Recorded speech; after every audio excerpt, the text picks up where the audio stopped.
राशी हा ज्योतिषशास्त्राचा एक महत्त्वाचा पैलू आहे. पहिले घर, लग्न, एखाद्या व्यक्तीची ओळख आणि वृत्ती तयार करते आणि इतर घरांची रचना निश्चित करण्यासाठी नशीब हा सर्वात महत्त्वाचा घटक आहे. दुसरे घर उत्पन्न, संपत्ती, मुले आणि आत्मसन्मान, संपत्ती आणि निर्णय घेण्याच्या प्रक्रियेबद्दल एखाद्याची मते प्रतिबिंबित करते. तिसरे घर म्हणजे संवाद, नातेसंबंध आणि धैर्य, धोक्यांचा सामना करताना त्याचे बालपणातील अनुभव आणि धैर्य उघड करते.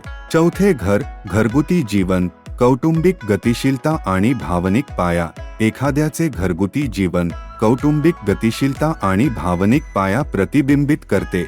पाचवे घर सर्जनशीलता, आत्माभिव्यक्ती आणि शिक्षण आणि प्रेमसंबंध, बाल प्रभाव, पालकत्व, प्रणय, प्रेमसंबंध, डेटिंग आणि शिक्षणाद्वारे सर्जनशील अनुभवांचे प्रतिनिधित्व करते. सहावे घर शारीरिक आरोग्य, सेवा, दैनंदिन सवयी आणि शत्रू, आरोग्य, जीवनशैली, निवडी आणि इतरांचे प्रतिनिधित्व करते.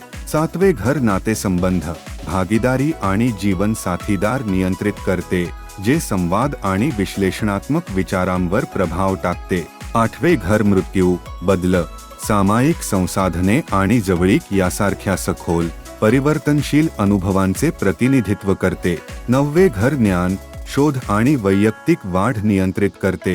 दहावे घर काम, व्यक्ती आणि ऊर्जेचे प्रतिनिधित्व करते. अकरावे घर मैत्री, सामाजिक संबंध आणि आकांक्षा राखते, जे एखाद्या व्यक्तीचे सामाजिक वर्तुळ आणि परस्परसंवाद प्रतिबिंबित करते. बारावे घर आध्यात्मिकता, नुकसान, एकाकीपणा आणि आध्यात्मिक प्रगती आणि श्रद्धा आणि प्रथांच्या विवेकावर लक्ष केंद्रित करते. ही घरे समजून घेतल्याने एखाद्या व्यक्तीच्या जीवनाबद्दल आणि अनुभवाबद्दल मौल्यवान ज्ञान मिळते. तुम्हाला फक्त 11 रुपयात पूर्ण जन्मकुंडली मिळू शकते.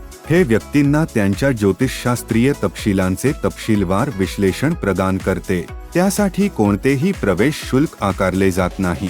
या स्वस्त सेवेमध्ये तुम्हाला तुमच्या जन्मकुंडलीसाठी टिपा आणि मार्गदर्शक तत्त्वे तसेच तुमची राशी, चंद्र आणि राशी चिन्हांविषयी माहिती दिली जाईल. ही जन्मकुंडली अतिशय कमी दरात उपलब्ध करून देऊन अनेक लोक ज्योतिषशास्त्रातून ज्ञान मिळवू शकतात आणि स्वतःला आणि त्यांच्या जीवनशैलीला अधिक चांगल्या प्रकारे समजू शकतात.